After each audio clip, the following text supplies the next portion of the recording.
குடியின் கோர பிடியில் சிக்கியிருக்கும் இவனை மீட்டு தாரும் கர்த்தாவே. இவனை உம்மிடமே ஒப்படைக்கிறேன் ஆண்டவரே. நீரே இவனை ஆசீர்வதித்து புனிதமாக்குவீராக.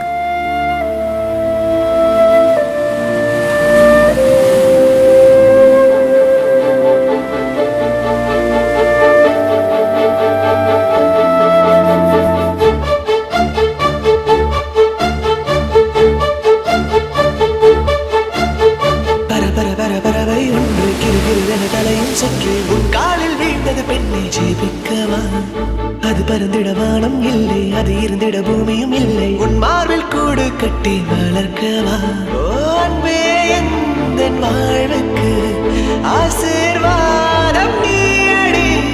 கண்ணீராடும் பிள்ளைக்கு நீயே காதல் தாயடி. உன்னை காண மீண்டும் மீண்டும் கண்கள் தூண்டும். இருமுறை ஒரு வானவில் வருமா?